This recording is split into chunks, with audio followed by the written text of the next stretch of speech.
tanggal 10 Juli sampai 14 Juli 1945 dibahas rancangan Undang-Undang Dasar. Setelah selesai dibahas, maka sidang kedua BPUPKI telah selesai. Tanggal 6 Agustus 1945, Sekutu menjatuhkan bom atom di Hiroshima. Korban berjatuhan di mana-mana.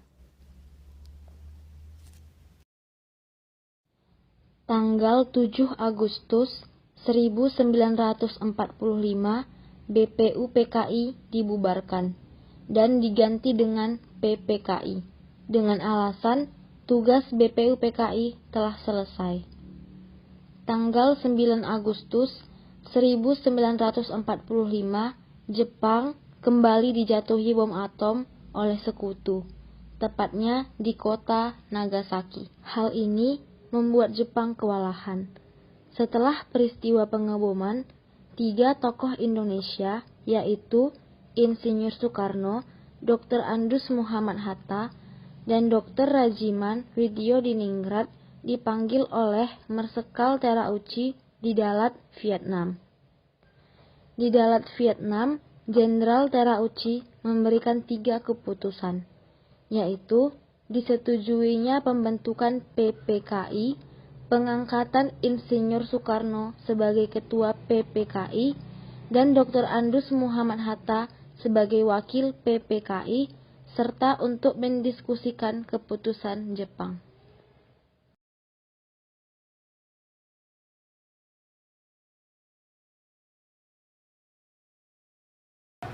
Halo, selamat pagi, Soekarno. Iya, halo. Maaf, siapa Anda? Saya Jenderal Terauchi, Panglima Jepang. Bisakah kita membuat pertemuan antara saya, Bung Karno, Bung Hatta, Bung Rajiman untuk membicarakan kemerdekaan bangsa Indonesia? Baiklah, ini kita ketemu nanti sore. Baiklah, jika begitu. Terima kasih, Bung. Saya tunggu nanti sore.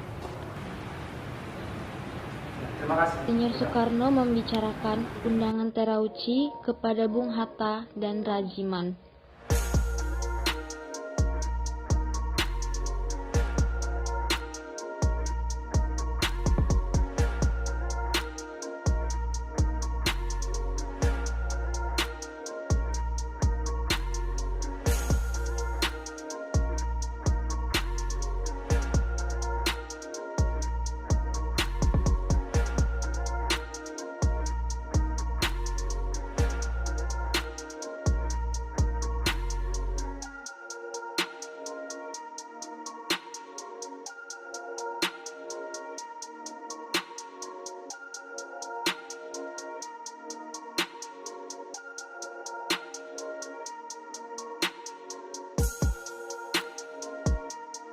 Selamat pagi, Bu. Selamat pagi, Bu. Datang saya ke sini untuk membicarakan ajakan dari Terauchi. Datang ke Vietnam. Oh, begitu, Pak. Untuk membicarakan kemerdekaan Indonesia. Baik.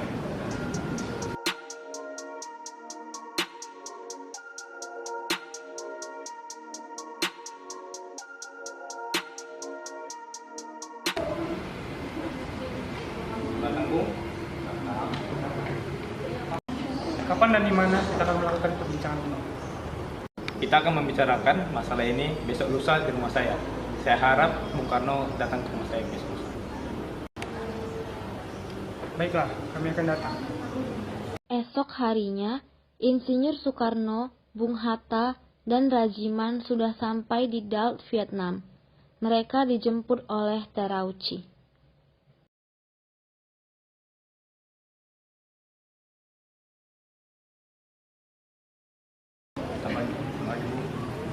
Kami akan memberikan kemerdekaan bagi Indonesia sehingga terbentuk PPKI yang akan membantu kita. Lalu, apa saja tugas PPKI? PPKI akan membuat semua kelengkapan negara pada saat proklamasi. Kalau begitu, jadi kapan pelaksanaan proklamasi akan dilakukan? Tak perlu khawatir, kami belum bisa menentukannya. Yang pasti, Jepang pasti akan memberikan kemerdekaan bagi Indonesia. Apakah apakah wilayah Indonesia akan meliputi seluruh Hindia Belanda? Mungkin bisa jadi wilayah Indonesia meliputi wilayah tersebut. Baiklah, Jenderal. Ini sekian hari ini yang kita tentang proklamasi. Terima kasih. Pertemuan tersebut hanyalah tipuan muslihat dari Jepang untuk membantu bangsa Indonesia tidak berontak. Soekarno dan kawan-kawan pun kembali ke Indonesia. Sebelum pulang, mereka singgah ke Singapura untuk menemui 3 pimpinan PPKI.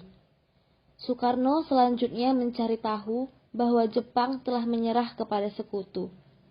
Hari berikutnya, Soekarno dan kawan-kawan melakukan rapat koordinasi. Bung Karno, Hatta, Rajiman kembali diundang ke Singapura menemui 3 pimpinan PPKI. Dalam perjalanan, mereka berbincang.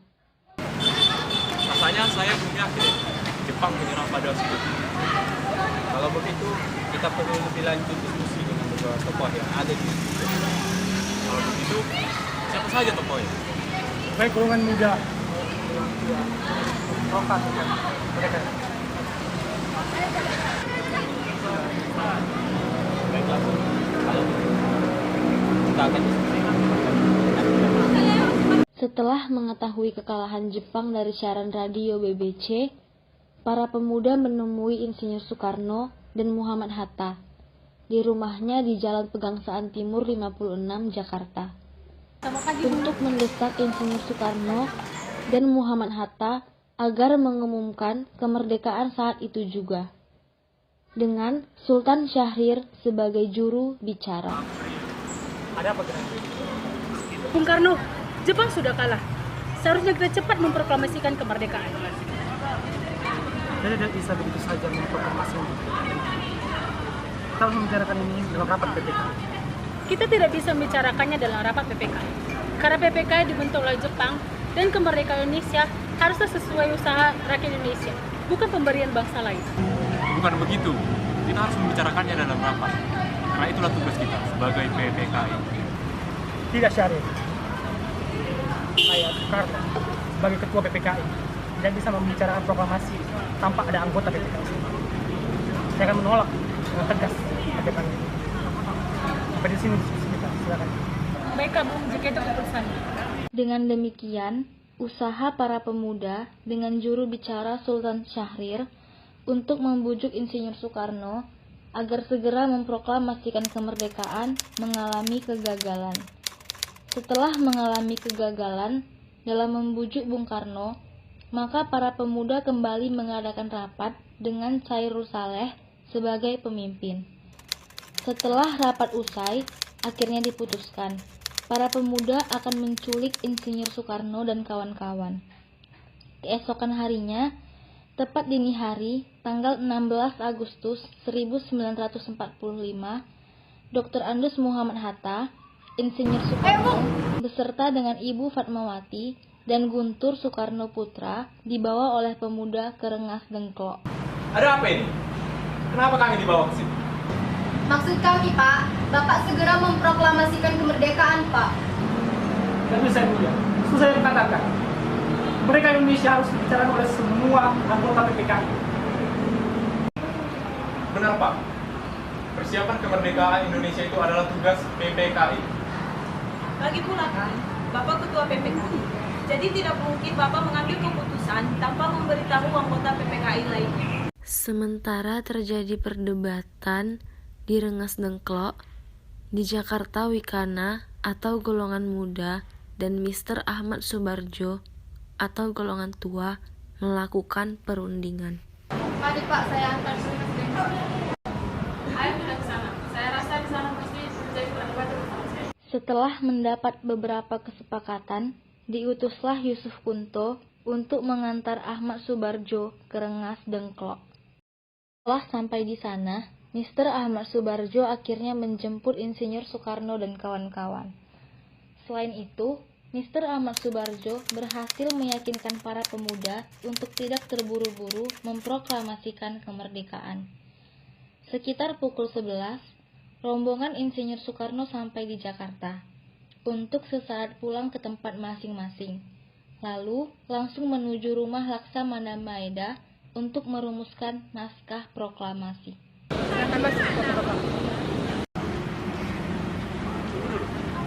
Bagaimana mungkin kita bisa merumuskan proklamasi di rumah seorang Laksamana Jepang? Tenanglah, silakan masuk semuanya.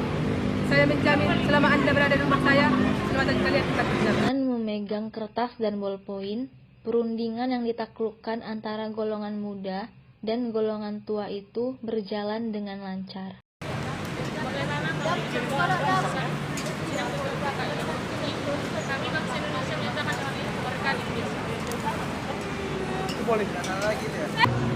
Menurut saya, perlu ada pernyataan untuk mengenai pemindahan kekuasaan. Dengan pembahasan mengenai yang lainnya itu dibahas dengan tempo yang sesingkat-singkat. Bagaimana bila naskah ini tanda tangannya oleh seluruh yang hadir di ruangan ini? Bila begitu, maka akan ada banyak tanda tangan.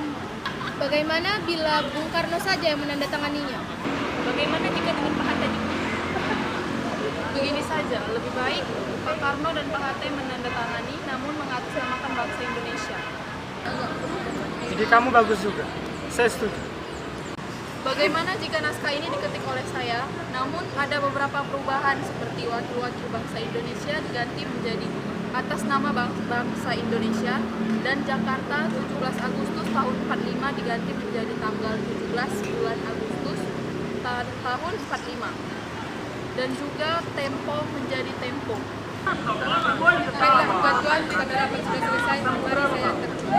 Lalu, Sayuti Melik mengetik naskah tersebut dan memberikan hasil ketikan tersebut kepada Insinyur Soekarno untuk ditandatangani. Perumusan tersebut selesai pada dini hari 17 Agustus 1945. Setelah selesai diketik, hari itu juga, tepatnya hari Jumat, tanggal 17 Agustus 1945, pembacaan proklamasi kemerdekaan Indonesia akan dilaksanakan di lapangan Ikada. Namun, karena alasan keamanan, maka dipindah ke kediaman Insinyur Soekarno.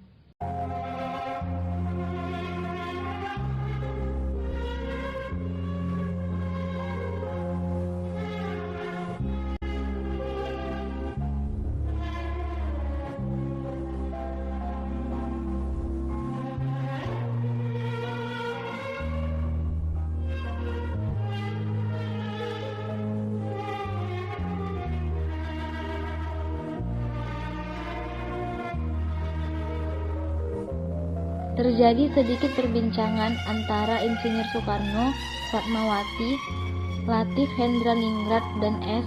Rikut. Kita membutuhkan bendera merah putih untuk dikibarkan sebagai tanda merdeka suatu bangsa. Saya sudah tahu, makanya saya sudah meminta istri saya untuk menjahitkan bendera. Istriku, bawakan bendera. Ini anak muda, terima benderanya.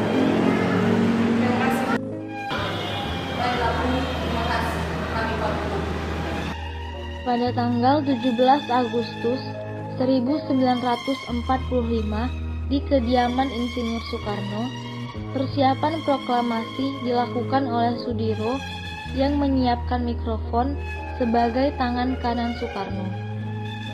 Tepat pukul 10, Insinyur Soekarno membacakan teks proklamasi.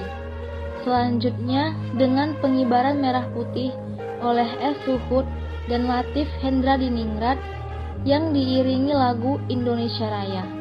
Dilanjutkan dengan sambutan Wali Kota Suwirjo dan pimpinan Barisan Pelopor Dr. Muwardi.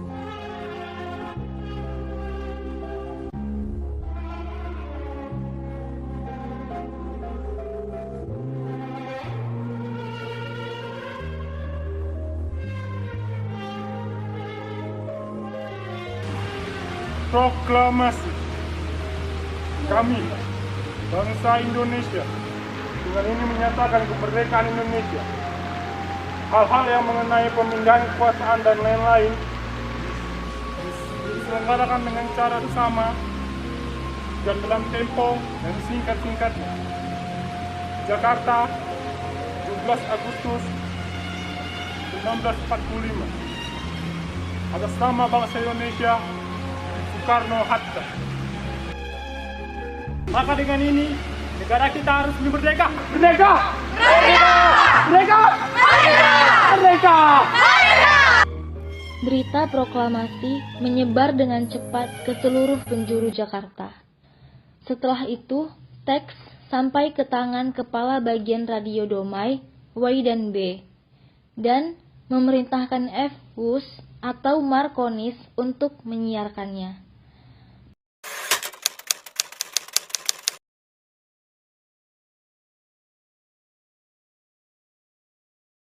Sekali lagi dulu guys, jangan lupa like, comment, and subscribe.